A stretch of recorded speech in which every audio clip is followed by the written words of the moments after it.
जिन्हें आज नियम 377 के अधीन मामले उठाने की अनुमति प्रदान की गई है, वह व्यक्तिगत रूप से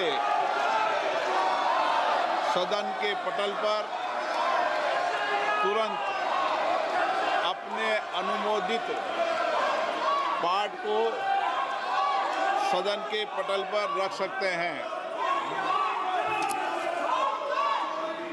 माननीय सदस्यगण, हम 18वीं लोकसभा के 5वें सत्र की समाप्ति की ओर अग्रसर हैं। यह सत्र 31 जुलाई 2025 को आरंभ हुआ था।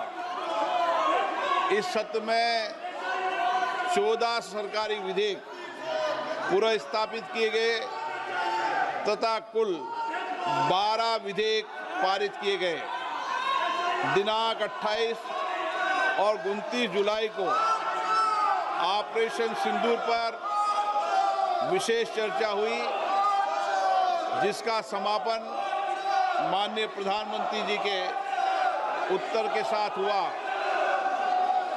दिनांक 18 अगस्त 2025 को भारत के अंतरिक्ष कार्यक्रम की उपलब्धियों पर विशेष चर्चा प्रारंभ की गई।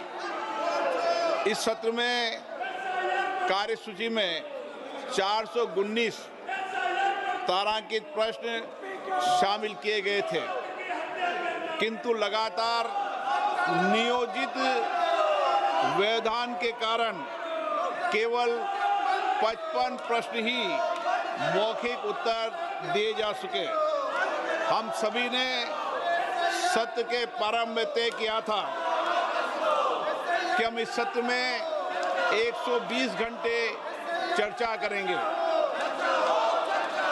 बिजनेस एडवाइजरी कमेटी में भी इस पर सहमति बनी थी, लेकिन लगातार गतिरोध और नियोजित व्यवधान के कारण हम केवल 37 घंटे ही चर्चा कर पाए। माननीय सदस्यगण, हम सब जनप्रतिनिधि के रूप में हमारे आचरण, हमारी कार्यप्रणाली को पूरा देश देखता है। जनता हमें बहुत उम्मीदों के साथ चुनकर यहाँ पर भेजती है ताकि हम उनकी समस्याएं और व्यापक जनहित के मुद्दों पर, महत्वपूर्ण विधेयकों पर व्यापक चर्चा कर सकें, मर्यादित चर्चा कर सकें। लेकिन पिछले कुछ दिनों से मैं देख रहा हूं कि सदन में सार्थक मर्यादा परंपराओं के अनुरूप चर्चा नहीं हो रही। माननीय सदस्यगण, जिस तरीके से सदन के अंदर, सदन के परिसर में जिस तरीके की नारेबाजी हो रही है, जिस तरीके से तख्तियां लेकर माननीय सदस्य आ रहे हैं, नियोजित गतिरोध किया जा रहा है, ये हमारी संसद की परंपराएं नहीं रही है। और विशेष रूप से इस सत्र में जिस भाषा का आचरण किया गया, जिस तरीके की नारेबाजी की गई, ये सदन की मर्यादाओं के अनुरूप नहीं है।